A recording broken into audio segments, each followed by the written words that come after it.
야, 이 부장! 네가 부장이면 땅이야? 뭐? 저 인간 저것들 쟤 오늘도 술술 풀리고 안 먹고 회수 갔냐? 내일도 신체 상태로 출근하겠구만.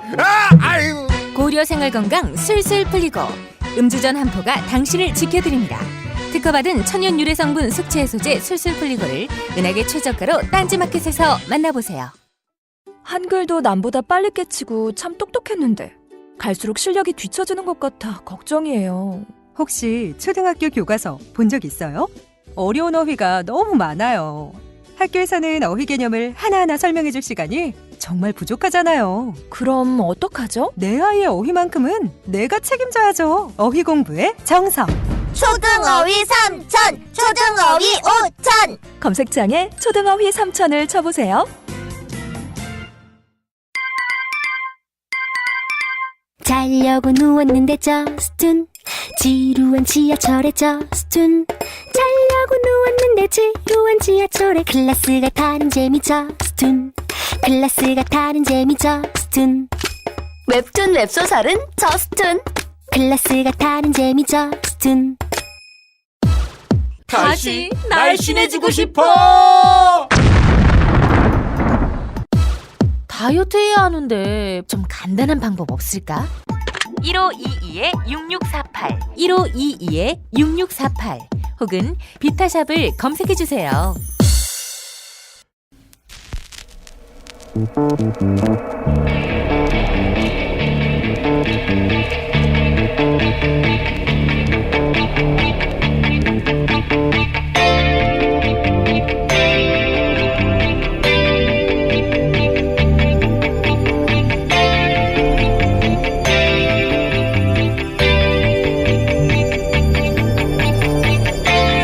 안녕하세요, 김호준입니다. 최근 개고기 논쟁이 다시 한창입니다. 개인적으로 개를 키우게 된 이후 더 이상 개고기를 먹지 않게 된 사람 중 하나로 개고기 반대론 진영의 비위생적 축산 환경, 비윤리적 도축 과정에 대한 지적 크게 공감합니다. 그런데 개고기를 육류로 소비하지 않는 사회가 되기를 바라는 사람 중 하나임에도 여전히 동의가 되지 않는 주장들도 있습니다. 예를 들어서 해외에서 야만적이라 비난한다. 걔는 특별해서 애초부터 식용이 아니다. 그런가요? 식문화는 그 지역 자연과 환경 하에서 사람이 적응해가면서 오랜 세월 자연스럽게 만들어진 거죠. 더 우월할 것도 더 부끄러울 것도 없는 거 아닙니까? 개는 특별한 동물이 안 된다는 주장은 가만히 따지고 보면 대단히 이기적인 인간 중심의 사고죠. 돼지한테는 물어봤나요? 니네 개보다 덜 귀여운데 인간을 위해서 죽어주는데 불만이 없냐고. 어떤 동물도 인간을 위해 먹히기 위해 태어난 운명 같은 건 없는 거죠. 자연 수명 이전에 인간이 먹겠다고 다른 생명을 죽이는 건 개든 아니든 그 자체로 잔인한 겁니다. 사랑하는 개가 고기가 되는 걸 지켜보기 힘들다는, 그래서 당장 중단시키겠다는 간절함은 100번 이해가 가는데 그런 자신의 사랑이 누군가를 단죄할 근거가 저절로 되는 건 아닙니다.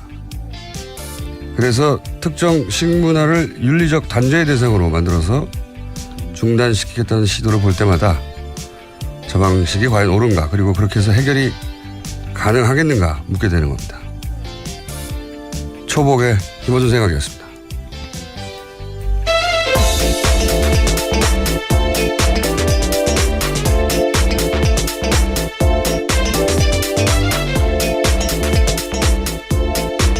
자, 초복이에요. 시사인의 김은지입니다. 네. 고시당 드십니까? 아니, 먹지 않습니다. 잘 먹었었는데 개를 기른 후에는 안 먹어요. 예. 개를 기르다 보니까 개고기 반대론 자들의 어떤 절박한 주장을 매우 이해가 됩니다. 예. 근데 이제 대체적인 그 논리 전개가 뭐 공감 가는 분들도 있겠지만 개인적으로는 저는 아쉬움이 많거든요.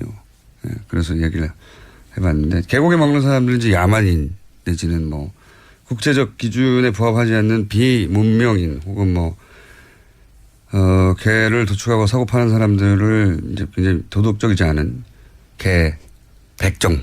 예. 그렇게 공격하거든요. 근데 식문화가 이렇게 윤리적인 공격의 대상이 되어서 그렇게 그 식문화를 단절시킬 수 있겠는가. 그런 저의 문제의식인데, 왜냐하면 내가 너보다 도덕적으로 더 우월한 포지션에 가서 계몽하고 설교하고 해가지고 어떤 문화가 단숨에 바뀌는 건 일어나지 않거든요. 예, 굉장히 종교적인 시도고. 나는 넌 좀 좋은 놈인데 넌 나쁜 놈이야 이렇게 외치는 강도만큼 딱 그만큼 반감이 또 강해져서 돌아와요. 그러니까 어떻게 해결해야 될까요? 각자 취향을 존중하되 육식 문화에 대해서는 한번 성찰해보는 게 물론 공장장은 동의하지 않으시겠지만 아니 이제 저는 채식 그러니까 모든 동물의 도축에 반대하고 그리고 채식을 주장하는 분들에 대해서는 그건 존중해요 그 자체로. 예, 그건 근데 이제 특별히 이 동물은 안 된다. 이게 그리고 이제 그 동물이 안 된다는 이유가 이런 식의 야만적이거나 어떤 특정 식문화를 막 공격해가지고 비윤리적인 걸로 만들어서는 오랫동안 해오는 게 단절이 안 된다는 겁니다, 절대. 그래서 제 생각인데 이게 더 엄격한 축산 환경, 더 엄격한 도축 기준, 그리고 그 기준에 미달하면 엄격하게 처벌하고 시장 진입을 굉장히 어렵게 만드는 거죠. 그러면서 동시에 이제 반려동물에 대한 보편인식이 제고되고 그렇게 점진적으로 매력이 없는 사업, 매력이 없는 먹거리, 그렇게 시장과 사회인식이 동시에 바뀌어가야지 갑자기 식문화가 없어지는 부분은 없습니다. 사실은. 이 육식에 대한 남다른 성찰을 지금 보여주고 계십니다. 왜냐하면 제 기억으로는 몇십 년간 이 논쟁을 지켜본 것 같은데 전혀 진도가 안 나가는 것 같아서 왜 진도가 안 나가는지 가장 진도를 뽑고 싶어하는 분들이 잘 모르는 것 같아서 한마디 보태듭니다. 예. 우리나라 정치가 진도가 안 나가는 것과 굉장히 비슷한 이유예요. 읽어봤고 자 오늘 첫 뉴스는요. 네, 이준서 전 국민의당 최고위원이 오늘 새벽 구속됐습니다. 서울 남부지법은 범죄 사실이 소명되고 증거인멸 및 도망칠 염려가 있다면서 구속영장을 발부했습니다. 반면에 이유미 씨의 남동생에 대한 사적 구속영장은 기각했는데요. 가담 경위, 정도, 수사 과정에서의 태도 등을 비춰보면 증거인멸이나 도망칠 염려가 있다고 보기 어렵다라는 이유입니다. 자, 이 문제는 저희가 주요 영장 발부 기각 사건은 저희 담당 부장판사가 있거든요. 전 부장판사 이정열 전 부장판사를 잠시 후에 민의로 연결해서 짚어보기로 하고요. 자, 다음 요 관련해서 뉴스가 좀 많죠? 네, 아시아투데이가 이준서 전 최고위원 구속영장을 입수해서 보도한 바가 있습니다. 이준서 전 최고위원이 이유미 씨에게 국민의당 청년위원장직을 제안했다라는 건데요. 이번 건만 잘 해결되면 국민의당 청년위원장직을 될 수 있도록 도와주겠다라는 거고요. 또 청년위원장은 국민의당 최고위원을 겸직하고 최고위원이 되면 쉽게 비례대표 국회의원이 될 수 있다라는 취지의 이야기도 했다라고 합니다. 그 대가를 언급했다는 얘기겠죠. 네. 그런 위험한 조작 행위가 이런 보상이 있을 것이다. 물론 이건 뭐 보상이 아니라 그렇게 노력하라고 체근하였다라고 본인은 주장할 것이고 검찰과 법원을 좀 다르게 판단한 것 같습니다. 근데 더 중요한 게 이제 보니까 5월 5일에는 이것이 가짜일 수도 있다는 가능성이 분명히 인지됐어야 하고 특히 5월 6일 제보자가 존재하지 않는다는 말을 들었으면 조작 가능성에 대해서 충분히 인지했다. 그런데도 조치를 취하지 않았다. 네, 기자회견 2차례 걸쳐서 했는데 특히 두 번째 기자회견 같은 경우에는 이미 허위 사실을 알고도 했다라고 검찰은 판단하고 있습니다. 그런 거죠. 예. 검찰은 그렇게 봤고 뭐 법원도 그게 소명됐다고 본 것 같습니다. 현재까지는 자세한 내용은 제가 판사가 아니기 때문에 판사 경험이 있는 분에게 여쭤보기로 하고. 국민의당은 당혹스럽겠네요. 예. 예, 오늘 새벽에 송금주 수석 대변인이 논평 냈습니다. 구속영장을 발부한 사법부의 판단을 존중한다라면서도요. 영장 범죄 사실이 당 진상조사 결과와는 다른 점이 없다라고 주장했습니다. 이유미 씨 단독 범행이라는 사실관계를 검찰이 인정했다라는 건데요. 또 추미애 더불어민주당 대표의 수사 가이드라인 제시가 검찰에 영향 미치지 않았는지 의구심이 든다라고 주장했습니다. 다른 점이 없는 게 아니라 다른 점이 굉장히 많은 거죠. 예. 당의 조사 결과는 단독으로 조작을 했고 그 사실관계 자체는 맞습니다. 독립적으로는. 근데 그것이 이준서 최고위원의 어떤 압박, 지시 혹은 계획 하에 하부 구조로 드러나는 거죠. 이렇게 되면은 종범에 가까운 구조가 되는 셈이 됩니다. 예. 그리고 알고 나서 특히나 이제 그런 조작의 가능성을 어느 정도 인지한 이후에 어떤 조치를 하였는가 하는 문제가 되니까 조작 그 자체는 혼자 했다. 그건 맞는데 분리된 독립된 변수가 아닌 거죠. 예. 네, 점점 수사가 윗선으로 올라갈 가능성이 커졌습니다. 국민의당도 이제 여기에 대해서 어제 의원총회를 열었잖아요. 예. 네, 어제 특별한 결론은 나지 않았었는데 이 자리에서 박주선 국민의당 비상대책위원장이 한 말이 눈길을 끕니다. 허위 주장으로 마치 제보를 제공하고 검찰 수사 레드라인을 설정하는 것은 제2의 이유미, 즉 추미애 제보 조작 사건이라고 이름 짓지 않을 수 없다라면서 추미애 대표를 공격한 겁니다. 박주선 위원장은 이제 계속해서 박주선 위원장뿐만 아니라 사실은 당의 관계자들이 대부분 추미애 대표가 가이드라인을 줬다라고 이제 후임을 짜고 있고, 예. 제2의 이유미 사건, 추유미라는 건 이제 추 대표와 이유미 씨 이름을 합친 걸로 보여요. 그렇죠? 추유미 제보조작 사건이라고. 국민의당 이 사건 프레임을 처음부터 이제 단독범인이 아니냐 이렇게 잡았단 말이죠. 예. 단독범이면 도덕적 책임은 있지만 사법적 책임이 당연히 없는 것이고 그렇게 되면 심지어 그 단독범으로부터 자신들도 당한 일정 정도 피해자다. 이렇게 프레임을 처음부터 짰고 프레임을 벗어나면 정치적 탄압이거나 공작 이렇게 규정했어요. 사실 굉장히 영리한 프레임이에요. 검찰 수사가 이유미 씨 조작이 단독이라는 게 결론이 나기만 하면 이유미 씨 외에는 모두 다 사법적인 혹은 정치적인 어느 정도 사면을 받게 되는 그런 전략. 근데 영리하기도 한데 동시에 그렇게밖에 짤 수 없는 이유도 있었어요. 왜냐하면 당 조직 인사가 조금이라도 관여되면 연루되면 당연히 정치적 타격도 크게 받지만 연루되는 누군가는 이제 공무단임권, 피선거권, 선거권, 그러니까 임명직도 안 되고 선출직도 안 되고 선거도 못 하고 이 기간 최소 5년. 네, 공직선거법상 유죄 100만 원 이상 되면 그렇죠. 국회의원직 박탈당합니다. 네, 일면 10년까지 거의 정치적 사망 선거에 가까운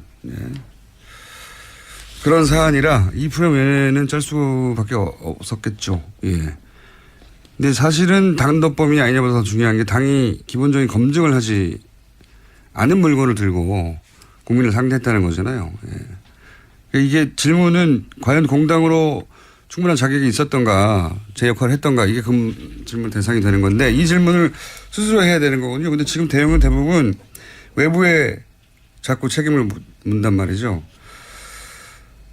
그래서 자꾸 제가 이 대응 기조를 짠 리더십의 문제고 지도부의 책임이 있다 계속 말씀드리는 건데 왜냐하면 그렇게 가지 않을 수도 있었어요. 네. 저는 그렇게 생각이 드는데 계속 똑같은 대응이 나오고 있습니다. 이 대응으로 이게 돌파가 되는 사건이 아닌 것 같은데. 자, 다음 뉴스는요. 네, 어제 세계일보가 보도한 국정원 문건에 대해서 전해드린 바가 있습니다. 국정원이 어제 그것이 내부 보고서가 맞다라고 인정했습니다. 또 국정원은 적폐청산 TF를 가동해서 과거 국정원의 정치 개입 의혹 사건 13가지를 조사하겠다고 밝혔습니다. 거기에는 대선 댓글 사건, 서울시 공무원 간첩 증거 조작 사건, 남북 정상회담 회의록 공개, 세월호 참사 개입 의혹, 최동욱 전 검찰총장 찍어내기 등이 있습니다. 의혹 등이 있습니다. 알겠습니다. 여러 가지 사건들 의혹이 많이 있고 여기 이 보고서 또 당시 이명박 전 대통령의 보고도 됐다는 진술도 나왔죠. 네. 네, 세계일보가 보도했는데요. 검찰은 2012년 8월 달에 해당 청와대 행정관의 진술을 확보했다라고 합니다. 자, 생각해보면 국정원 댓글 수사하던 팀이 있었죠. 지금 뭐 팀장으로 간 저기 뭡니까. 네, 서울중앙지검장으로 서울지검장이던 윤석열 팀장. 그리고 당시 최동욱 검찰총장 이 사건 수사하다가 이제 공중분해됐죠. 예.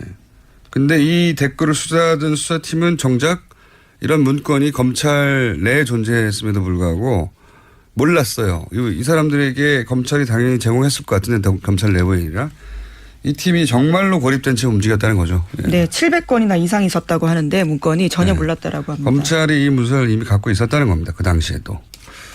그런데 관련 사건을 수사하는 수사팀에도 제공해 주지 않았다는 거죠. 예. 그래서 그 팀은 이제 공중부라가 됐고. 다음 뉴스는요? 네, 이러한 사실이 알려지자 이명박 전 대통령 쪽에서는 다 끝난 일인데 끄집어내는 의도가 뭐냐라는 발언을 하고 있다고 합니다. 그렇게 얘기해야 되겠죠. 예.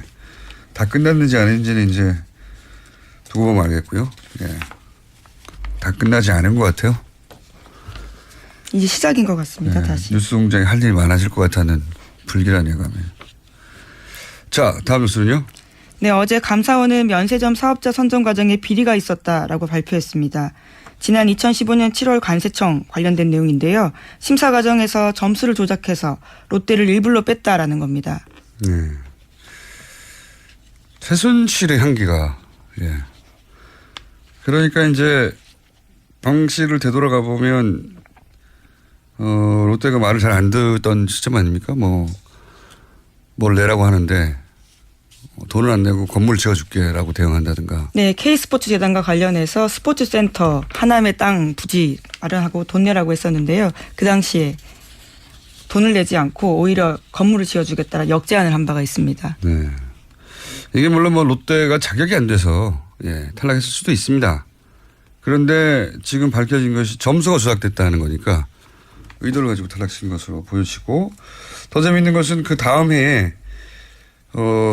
면세점 내고슈가 됐는데 거기 롯데가 포함됐다. 네, 면세 점수 늘리라고 하는 것도 박근혜 전 대통령 지시였다라고 합니다. 이게 왜 말이 안 되냐면 면세점은 2년에 한 번씩 추가하는데, 이렇게 롯데가 2015년에 빠지고 나서 2016년에 1년 만에 다시 대통령이 넣어라 해서 넣었던 사안. 이때는 이제 롯데가 마음을 잘 들었나 보죠. 라고 의심할 만한 정황이 구체적으로 나온 거고요. 시간이 민을 해야 되기 때문에 제목 정도를 간단하게 짚고 넘어가죠. 네, 박근혜 전 대통령이 어제도 자신의 재판에 나타나지 않았습니다. 이틀째 안 나온 건데요. 유영하 변호사는 인대 쪽에 이상이 있다라고 주장했습니다. 그러자 검찰에서는 구치소에서 확인해 본 결과 4번째 발가락을 구치소 문지방에 부딪혔다. 다른 이상은 없다라고 이야기했는데요. 재판부는 진단서 제출을 요구했습니다. 4번째 발가락을, 굉장히 구체적이네, 구치소에서. 4번째 발가락을 부딪히셨다고. 예. 아프실 예정인 것을 제가 이렇게 소화하고 있다고 말씀드렸는데. 참, 그리고 면세점을 그렇게 심사하는 것은 관세청이 하는 것이고, 저희가 한 달 전쯤에 관세청장 인사 개입 문제 얘기했었고, 충성서행 얘기했었잖아요. 네, 최순실 인사였다라는 거죠. 왜 천호목. 이렇게 관세청장에 관심이 많았을까? 연결되는 뉴스였습니다. 자, 박근혜 대통령께서는 아프실 계획이 이제 실행에 옮겨진 상태고요. 제목 하나 정도 읽고 오늘 끝내야 될 것 같습니다. 네, 어제 정의당에서 초선의 이정미 의원이 당대표로 선출됐습니다. 알겠습니다. 신임남 대표는 저희가 조만간 모시기로 하고요. 여기까지 해야 되겠습니다. 시사인의 김은지였습니다. 감사합니다. 계속해서 민입니다. 이준석 전 최고위원이 영장 발부가 됐는데 요 사안 좀 짚어보겠습니다. 이정철 전 부산판사 전화 연결됐습니다. 안녕하십니까? 네, 안녕하십니까. 영장 전담 해설 판사님. 이번에 발부된 이유를 간략하게 정리해 주시면요. 일단 영장이 발부될 때는 이 법원에서 특별한 이유를 기재하거나 밝히진 않아요. 그래서 정확하게는 알 수는 없습니다. 그렇군요. 검찰에서 주장하는 걸 그대로 받아들이기 때문에. 오히려 발부됐을 때는 설명이 없군요. 예. 예, 그렇죠. 그래서 보도에서도 보시겠지만 범죄 사실 소명이 있고 도주와 증거인멸의 우려가 있어서 발부했다 이렇게만 나오거든요. 예. 이거는 이제 법을 그대로 옮겨놓은 거라서 큰 의미는 없고요. 예. 오히려 보면은 영장이 기각된 그 이유미 씨 남동생 사건 이유를 보면 좀 추측 가능해 볼 수 있지 않을까 싶은데요. 예, 조금 전에 이제 김은지 기자님께서 전해주셨지만 가담 경위 및 정도 수사 과정에서의 태도 등에 비춰보면 증거인멸이나 도망할 염려가 보기 부족하다 이렇게 지금 이유가 기재되어 있다고 합니다. 이제 역으로 보면 가담 경위와 정도가 중하다는 거죠. 그래서 그걸 보면 이제 이준서 씨가 이제 최고위원이라는 지위도 있었고, 그다음에 무엇보다 제일 중요한 것은 허위사실 유포로 당초에 이제 생각했던 목적이 성공하면 이 사람이 어떤 이득을 얻게 되는가. 그러니까 상당히 이제 뭐 정치적으로 내지는 뭐 어떤 권력적으로 좋은 자리, 뭐 힘이 있는 자리에 갈 수 있다는 거죠. 그런데 역으로 보면 이제 이유미 씨 남동생 같은 경우에는 성공해도 이분이 얻을 건 별로 없기 때문에 그래서 뭐 중하다고 보지 않는 것 아닌가 이렇게 해석 가능한데요. 다만 저는 개인적으로는 좀 발부된 게 의외이긴 해요. 네, 어떤 면에서 그렇습니까? 이 증거인멸 우려 부분을 보면 네. 지금 보통은 이제 공범자들 사이에 말이 맞춰져 가지고 그래서 증거가 사라진다는 게 증거인멸 우려 부분인데 네네. 지금 공범으로 지목된 이유미 씨하고 이준서 씨하고는 진술이 다르잖아요. 그렇죠. 한쪽은 뭐 강에서 시켰다는 거고 한쪽은 단독 범행이라 그러니까 그러면은 이런 경우는 증거인멸의 우려가 별로 없는 경우거든요. 그런데도 이렇게 보면은 증거인멸의 우려가 있다고 본 건 오히려 역으로 예. 이유미 씨와의 공범관계에 관한 사실 이것이 증거인멸의 우려가 있다고 본 게 아니라 네. 이 국민의당 머리 부분 하고 증거인멸을 우려할 우려가 있다고 본 것이 아닌가. 그러니까 지금 검찰이 정확하게 어떻게 이제 영장 발부 사유를 기재했고 구체적으로 그건 잘 모르겠으나 네. 만약에 증거인멸의 우려를 거론했다면 그때 네. 이미 구속된 이유미 씨와가 아니라 네. 아직 구속되거나 혹은 사법적 책임을 묻는 대상이 되고 있지 않는 당내에 그런 사람이 남아 있다고 판단한 거네요. 그렇죠. 밖에 나가면 이분들하고 입을 맞출 수도 있다. 그렇죠. 그래서 그 부분을 또 국민의당 쪽에서 집중적으로 부각을 시켜왔었고 추미애 대표도 머리 자르기라고 아주 적절하게 표현을 하시지 않습니까? 그러니까 그 부분이 오히려 자승자박이 된 거 아닌가 싶은 생각이 들고 만약에 이제 증거인멸 우려가 문제가 안 됐다면, 그러니까 어차피 도주 우려나 증거인멸 우려 둘 중에 하나만 있으면 되는 거니까요. 그럼 도주 우려가 있었다는 건데 이 부분을 보자면은 도주 우려가 있다고 하려면 실형 선고될 정도의 사안이다라고 본 거라는 거거든요. 그렇군요. 이거 아주 중대하게 본 거죠 법원에서. 그리고 수사 과정에서의 태도가 협조적이어서 동생을 구속까지 할 필요가 없다고 한 걸로 보면 네. 전면적으로 부인하는 것이 오히려 이제 불리하게 작용했나 봅니다. 그러니까 부인하더라도 어느 정도 합리적이면 법원에서 이제 방어권 보장을 위해서 구속할 사유가 상당성이 부족하다 이렇게 판시를 하는데 부인을 해도 뭐 좀 합리적이지 않게 한 것이 아닌가. 그래서 방어권 보장의 이익보다는 구금하는 것이 훨씬 더 공익적인 이익이 크다라고 재판부에서 판단한 것 같습니다. 그렇군요. 역시 판사님 출신이라 명쾌하게 해설을 해주시는군요. 고맙습니다. 예, 전문 분야인데 이 정도 해주셔야죠. 예, 평생 하셨는데. 그런데 이건 어떻습니까? 만약 이제 이렇게 되면 이제 공범을 찾게 되는 나머지 수사가 그쪽으로 가야 될 것 같지 않습니까? 근데 원칙적으로 예. 그런데 이제 궁금한 것은 만약에 지금 이제 공명선거 추진위원단의 부단장이라든가 또는 거기 계셨던 분들이 직접적인 이제 대상이 될 텐데 그분들도 당연히 전면적으로 부인할 거 아니겠습니까? 그렇죠. 예. 그걸 유지해야 하겠죠. 당연히 전면적으로 부인할 것이고 본인들은 몰랐다라는 조작 사실 전혀 몰랐다라고 주장하실 것이고 그게 사실일 수도 물론 있고요. 뭐 네. 검찰의 수사 결과 아닐 수도 있기도 한데 지금 이렇게 구속된 정도라면 어떻게 전망하십니까? 지금까지 검찰이 내놓은 주장도 언론에 보도된 정도 그리고 파악하신 사안의 정도로 보아 일정 정도 책임을 묻게 되는 인사가 등장하게 될까요? 제 생각으로는 통상적인 이 정치계 사건에서 봤을 때 이준서 씨가 이렇게 되면은 본인이 다 덮었을 가능성이 크지 않을까라는 생각은 듭니다. 그러니까 이 사건이 종결된 이후를 생각을 해보면 이준서 씨 입장에서는 나중에 결국은 사실은 그렇지 않지만 본인이 다 스스로 내가 한 것이다라고 해서 뒤집어 쓰고 감으로써 당을 지키고 이제 윗선을 보호했다라고 하는 그런 평가를 받을 수 있으면 나중에라도 어떠한 대가를 얻을 수는 있을 거거든요. 10년인데요, 10년. 이렇게 되면. 그거는 피선거권의 문제지 당직이라든가 다른 부분에 있어서는 전혀 다른 문제니까요. 야, 제가 마지막 질문을 잘못한 것 같습니다. 그 부분은 정치의 영역인데. 예, 그렇죠. 네. 판사님이 판사님이 전망해서 맞을 리가 없는 보통 얘기인데. 보면, 그러니까 예. 저는 이제 그냥 그 법률적인 어떤 그 법조계의 이런 관행 같은 것을 보면은 예. 이게 만약에 이준서 씨에 대한 구속영장 청구가 기각이 됐었다면 어차피 수사는 할 겁니다. 왜냐면은 이게 그 보고 라인이라든가 내지는 알게 된 경위라든가 이런 걸 보면은 공범 관계가 어느 정도까지 확대되는지를 조사를 안 할 수는 없거든요. 다만 이제 그 강도의 문제인데 예. 이준서 씨에 대한 구속영장 청구가 기각이 됐었다면은 그러면은 그 바로 위에인 이제 부단장급 거기는 영장 청구를 당연히 안 하겠죠.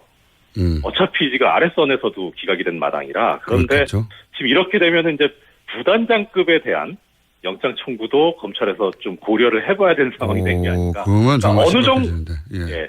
그러니까 어느 정도 이제 법원에서, 그러니까 검찰 입장에선 정권 초기이기 때문에 뭐 어떻든 간에 지금 이제 그 나름대로 판단을 하든 뭐 어떻든 정권의 이 그 향배 어떤 생각을 의중을 염두에 두지 않을 수가 없는데. 그래서 영장 청구도 하긴 해야 될 거거든요. 그런데 어느 선까지 할 것이냐에 대해서는 그 눈치를 볼 수밖에 없는 상황인데 그걸 빠져나갈 수 있는 그런 길이 법원에서 영장을 기각을 해줘야 되거든요. 그러니까 이 정도까지 이렇게. 그래서 법원에서 영장이 기각이 됐으니까 우리는 더 이상은 이제 영장 청구를 안 하겠다라고 하는 명분이 생겨버리는데 이 이준서 씨가 지금 영장이 기각이 됐으면 여기서 그냥 끝이었는데 발부돼버리는 바람에 그 윗선까지도 검찰에서 고려를 해야 되는 상황이 돼버린 거죠. 알겠습니다. 여기까지 듣겠습니다. 감사합니다. 네, 고맙습니다. 지금까지 이정열 전 부장판사였습니다. 골반 잡자 바로 잡자 바디로직 허리 통증 바로 잡자 바디로직 2017년 쿨 썸머 바디로직 라이트 출시. 통기성이 좋아 땀 걱정 없이 한여름에도 쾌적하게. 입은 듯 안 입은 듯 가벼움의 신축성은 그대로. 자세가 좋아지는 골반 교정 타이즈 바디로직 검색창에 골반 교정 바디로직 라이트. 아무도 묻지도 따지지도 않고 가입하셨다고요? 보험은 너무 어려워요. 걱정 마십시오. 마이보험 체크가 도와드립니다. 1800-7917 마이보험 체크로 지금 전화 주세요. 1800-7917.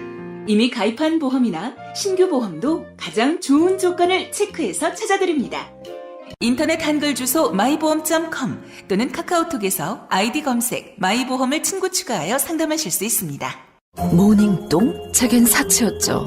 내가 토끼인지 토끼똥이 나인지. 내가 변을 본 것인지 변을 당한 것인지 나는 바나나이고 싶다. 간혹 구렁이이고도 싶다.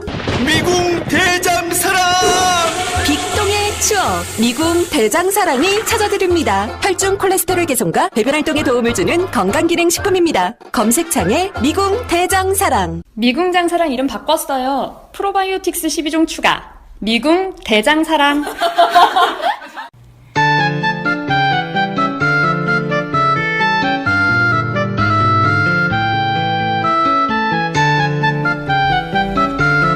노르가즘입니다. 또 어떤 분이 저한테 망측하다고 이렇게 망측하다고 지적한 분도 계십니다. 그분이 이상한 거예요.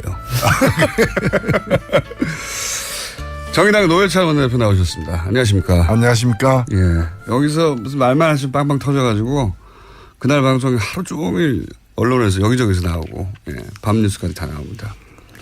오늘은 좀 준비되셨습니까? 뭐 그럴 때도 있고 안 그럴 때도 있어야죠. 뭐 매일 비가 오면 장마죠 그게. 그런데 이제 그 부담 신도 나지만 부담도 되잖아요. 그래서 저는 뭐 그 부담 없이 나오려고 이렇게 그 매일 그렇게 비가 오면 안 된다. 정신 수양을 하고 나오십니다. 그래서 부담을 갖지 말아야 돼. 그런데 이제 사건이 너무 재밌는 사건 혹은 임팩트 있는 사건이 많다 보니까 저절로 터지는 거죠. 계획을 꼭 안 하셔도. 그렇죠. 네. 제가 문제가 아니라 세상이 문제죠.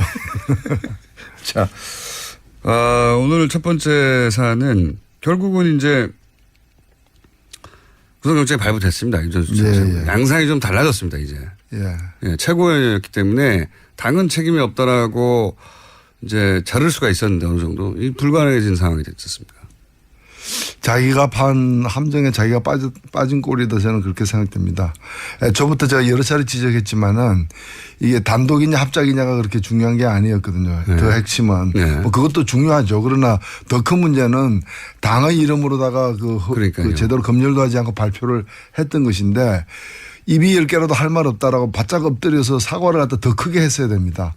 그리고 지금의 대표가 아니라 당시의 대표들 후보를 포함해서 이걸 책임져야 될 분들이 나서 가지고 이건 뭐 변명할 수가 없는 그 큰 잘못이다라고 오히려 저를 죽여주십시오 이렇게 목을 내놔야 될 판에 오히려 제가 문제래요 뭐 이런 식으로 하죠. 한 명 제일 힘없는 사람 한 명에게 모든 걸 마치 뒤집어 씌우듯이 이렇게 갔기 때문에 문제가 이렇게 커졌거든요.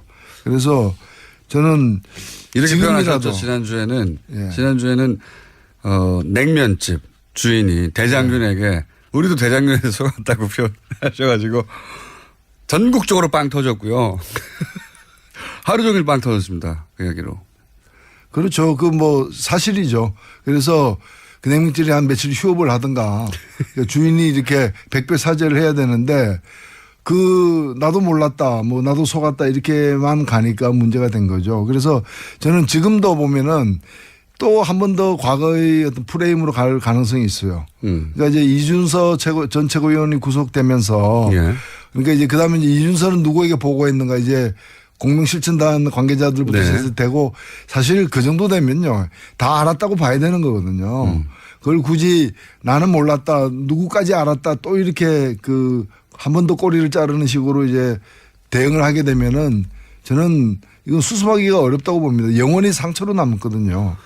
이미 수습하기 쉽지 않은 단계까지 갔습니다. 지금 사실. 예, 그렇기 때문에 오히려 지금 많이 늦었지만 지금이라도 그 실제 당시의 최고 지도부들 후보를 포함한 이분들이 나서 가지고 오히려 뭐 지금 이유미 씨라거나 이런 사람 잘못보다 우리가 더 잘못이 크다.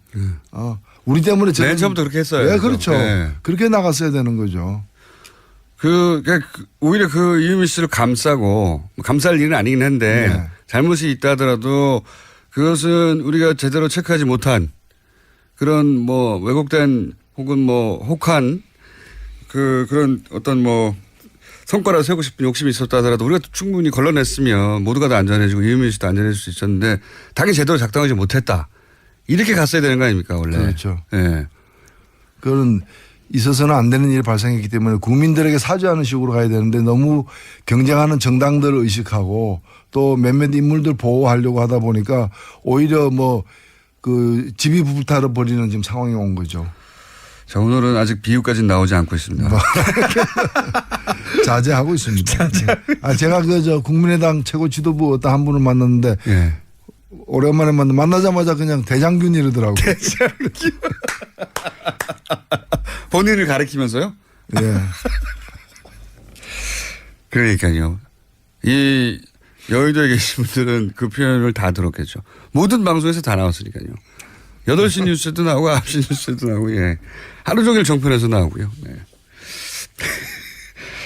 이걸 어떻게 보십니까? 추미애 대표가 그 시점 직전에 그러니까 검찰의 영장 청구 직전에 이건 미필적 고의라고 봐야 되는 거 아니냐. 근데 미필적 고의라고 하는 본인이 판사니까 그런 법률 용어를 쓰기도 했겠지만 검찰에 적용할 수 있는 게 뭐 그런 혐의이다 보니 이거 지시한 거다. 가이드라인을 제시했다. 지금도 사실 그렇게 얘기하고 있어요. 네. 아직까지는 국민의당의 영장 발부 이후의 논평 초반부를 보면 새벽에 나온 걸 보면 아직도 추미애 대표의 가이드라인을 따른 것이다. 근데 추미애 대표의 발언을 국민당 입장에서는 좀 아픈 발언이고 이렇게 환영할 발언은 아니겠죠. 당연히 그렇겠죠. 예, 그러나 그걸 검찰에게 가이드라인을 제시한 거다라고 얘기한다면 그러면 이유미 단독 범인이라고 주장한 자신들의 입장도 또 다른 가이드라인을 제시한 거죠. 맞습니다. 예. 네. 그래서 누구나 다 그런 가이드라인 제시한 게 되기 때문에 자기 의견만 말하기만 하면 예. 그리고 무엇보다 저는 좀 더 이 문제가 되는 거는 뭔가 하면은 특검하자는 주장이 있잖아요. 예. 아니 그러면 이 사태가 이유미 건이 없었으면은 재수사를 하자는 얘기를 안 했을 거 아니에요. 지역 그렇죠. 비리 의혹이 있는지 없는지를. 예. 근데 이게 발생하니까 그걸 덮으려고 물타기 하려고 한 거잖아요.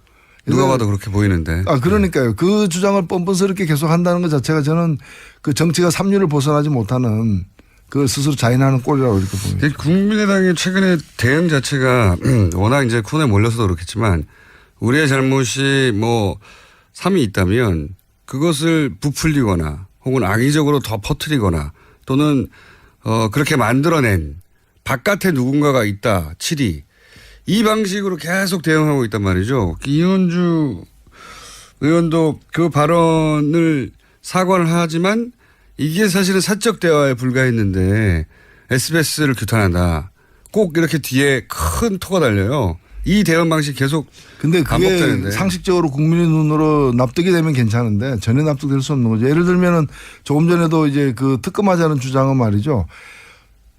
너 소매치기가 이제 돈을 훔쳤어. 네. 그러니까 소매치기를 이제 잡아가지고 이 사람이 제 돈을 훔쳤어요. 이러니까 소매치기 하는 말이 그 돈은 어디서 났는지 조사해 봅시다. 뭐 이런 거 있잖아.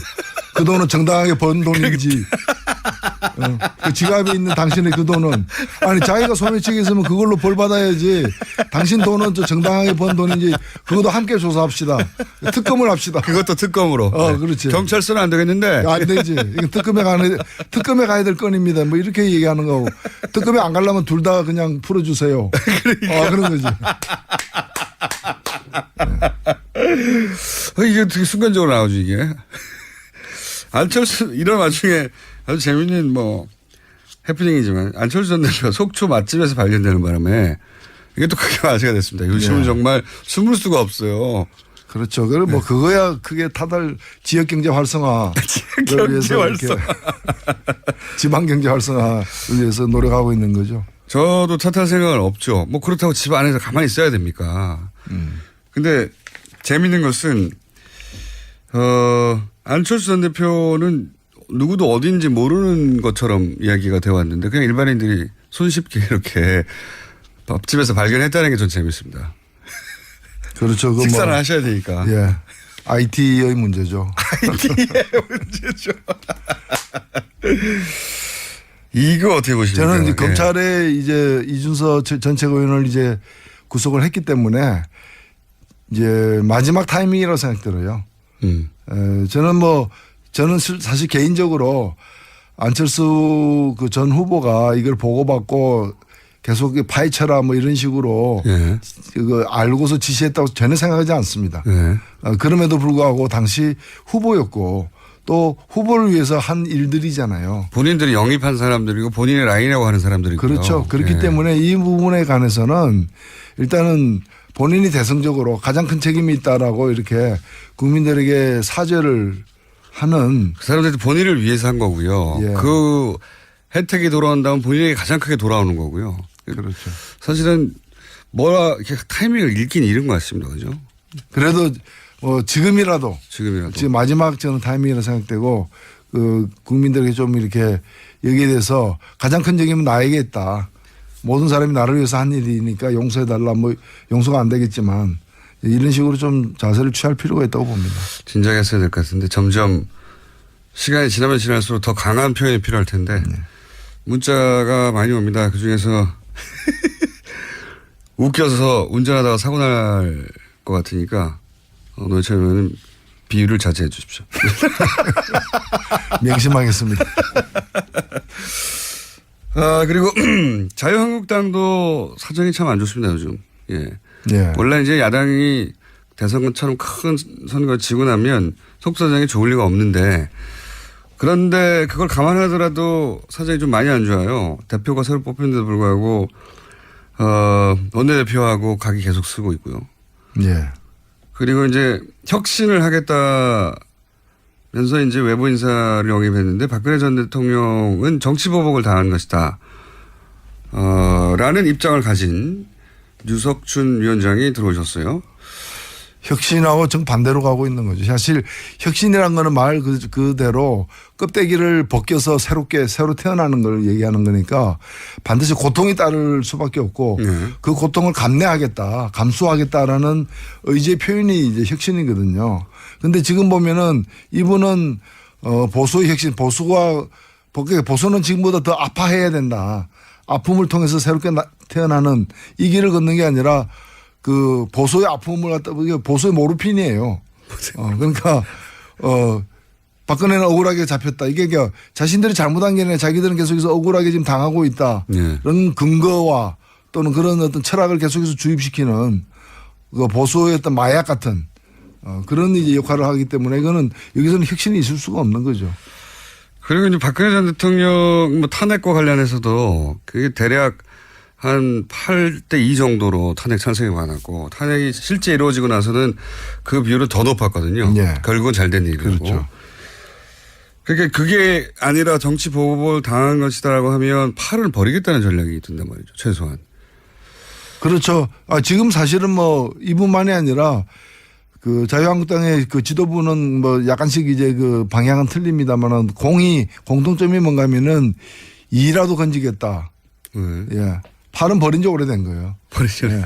다시 그 시절로 갈 가능성은 없다고 보는 거기 때문에. 새로 시작한다면 이제 2가 아니라 혹은 1.5가 아니라 5 적어도 5를 먹어야 사실은 해볼 수 있는 거 아닙니까? 그걸 전략이 처음부터 그래야 그렇죠. 되는데. 보수의 매력을 새로 발굴해낸다거나 보수의 강점, 장점을 또 다시 정립을 해가지고 지지를 확장해 나가려는 그런 의사는 거의 거의 없어 보여요. 그러니까 그 뭐 세상을 포기한 사람들이 있다는 거예요.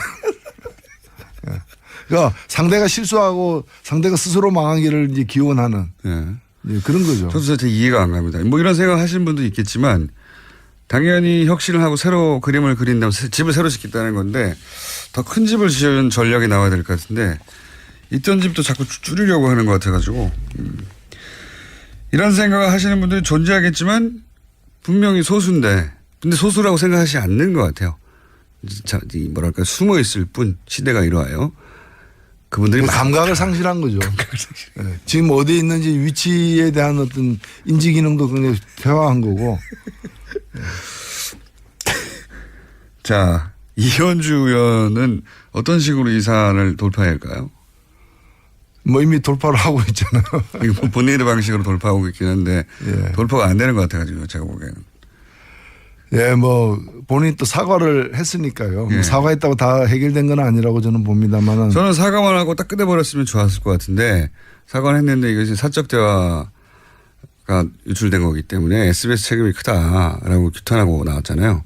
물론 SBS 해당 기자는 무슨 소리냐. 사안이 있었고 후속 취재 중이었다. 국회의원과 기자가 특정 정치 사안에 대해서 후속 취재를 하는데 그게 어떻게 사적 대화냐. 사적 전화로 이루어진 일이긴 하나. 지금 맨 마지막에 사적 전화라는 첨언은 제가 하는 것이고 그 앞부분은 그 항변이거든요. SBS 기자의. 그래서 거기서 뭐 공과 사를 구분하는 것도 저는 어색하고요. 네. 어색하고 도둑질하다가 들켰으면 들켰지 사적으로 야간 작업하는데 왜 문제냐 뭐 그게 개인이 했다고 해서 다 사적인가요? 국회의원은 잠잘 때도 공인인데 그렇잖아요. 목욕탕 가도 공인이에요. 목욕탕 가도 공인. 국회의원이 목욕탕 가면 국회의원이기 때문에 더 쳐다보겠습니다. 겪지 않으셨나요 그런 일은? 예, 뭐 탕 안에 있는데 어떤 분이 전 누굽니다 이래가지고 벌떡 일어나가지고 악수를 청해가지고 참 곤란했던 적도 있긴 있죠 뭐. 근데 저는 이 문제는요 사실은 한 개인의 어떤 일탈이나 실수라기보다는 이 노동에 대해서 노동의 가치에 대해서 또 직업에 대해서 또 그런 어떤 여성 남성 뭐 이런 어떤 성적 역할에 관해서 이번 발언과 같은 그런 편견을 또 잘못된 생각을 갖고 있는 국회의원이 더 많은 게 아닌가. 한 명이 아닐 거다. 저는 한 100명은 된다고 봐요. 3분의 1은 되는 그게 우리 정치가 불신받는 가장 큰 이유라고 생각됩니다. 거기서 이제 정의당이 빛나는 것이고요. 예. 정의당 광고 한번 나갔습니다. 지금 방금. 지금 이제 임시국회도 계속 공전 중인데 이 상황은 어떻게 보십니까? 어떻게 돌파해야 됩니까? 글쎄 저는 뭐 이럴 때일수록 좀 원칙적으로 가야 되는 게 아닌가 싶고요. 왜냐하면 지금 이제 기본적으로는 국회 구성의 그 지형, 예. 주어진 지형 때문에 여수야대이기 때문에 발생하는 문제인 측면이 큰데 이거는 뭐 다음 선거 때까지는 크게 안 변할 수 있는. 그렇죠. 3년이 예. 뭐 정치권의 이합 집산이 발생한다면 모르되 현재 정당 체제가 유지되는 크게 안 변할 것인데 따라서 이번에 고비를 갖다가 어떤 변칙을 써가지고 한번 넘긴다 하더라도 똑같은 고비가 계속해서 더 크게 닥칠 거예요. 계속 그렇겠죠. 그러면 그때마다 이런 식으로 대응할 거냐. 뭐 그런 점에서 오히려 결국 심판은 국민이 내리는 것이고 원칙대로 가야 되는 게 아닌가. 국회의 동의를 반드시 얻어야 되는 인사 문제와 관련해 가지고는 전 동의를 얻도록 최대한 노력을 해야 된다고 보고 국회의 어떤 검열은 거치되 국무위원처럼 예. 장관 청문회처럼 검열은 거치되 결국에는 이제 인사권자가 이제 그 책임을 지고서 인사를 해야 되는 거는 소신대로 저는 해야 된다고 보고요. 그래서 저는 이번에 국방부 장관이나 노동부 장관 같은 경우에 정의당은 다소 부정적인 견해를 냈어요. 특히 노동부 장관에는 매우 부정적인 견해를 냈고요.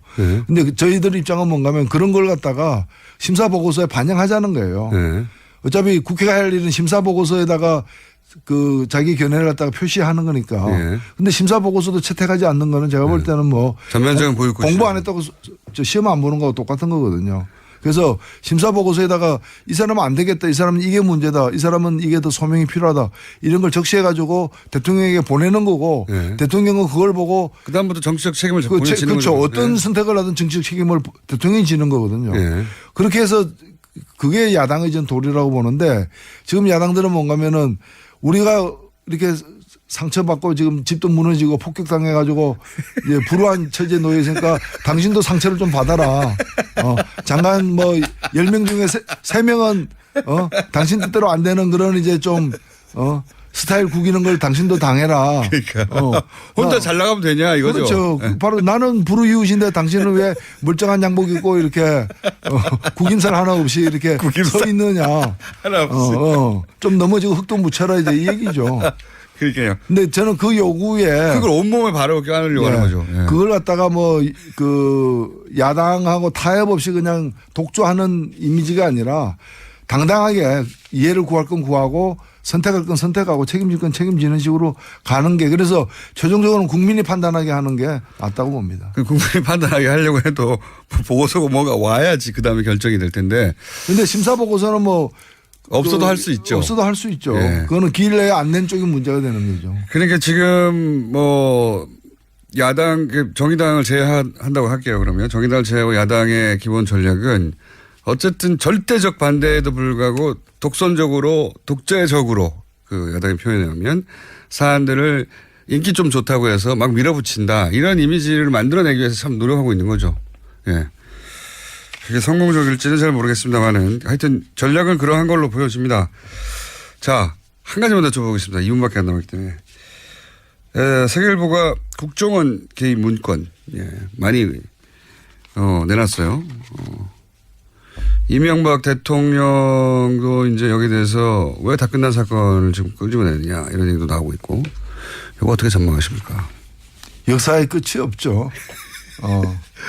그건 아니 우리가 저 과거의 친일 문제, 과거사 청산 문제 그 70년 80년 전 일도 다 들춰내 가지고 그렇죠. 단죄를 하지 않습니까? 이거는 뭐 가장 최근의 일이죠. 그리고 뭐 많은 사람들이 기억하고 있는 일이고 저는 국정원이 지금 잘하고 있다고 봐요. 국정원이 정말 크게 이렇게 요란스럽지 않게 자기 할 일을 갖다가 이렇게 공론화 시켜가지고 그 내에서도 논의를 통해가지고 무엇이 조사돼야 되는가에 대해서 내부적 공감대를 갖다 구축하면서 일단은 그 아젠다를 갖다가 설정을 하고 그걸 이제 나름대로 계획을 가지고 추진하는 그리고 저는 어찌 보면 국정원에게 주어진 마지막 기회다라고도 보여집니다. 국정원이 타의에 의해서 외부의 칼에 의해서가 아니라 스스로의 노력에 의해서 이런 어찌 보면 국가의 위해를 가했던 일들 아닙니까? 그렇죠. 맞습니다. 이제 그 일들을 갖다가 스스로 이렇게 참여의 심정으로다가 해내는 저는 이런 일들이 국정원만이 아니라 검찰도 해야 돼요 사실은. 법무부 검찰도 스스로 해야 되고 특히 대법원도 스스로 해야 될 일들이에요.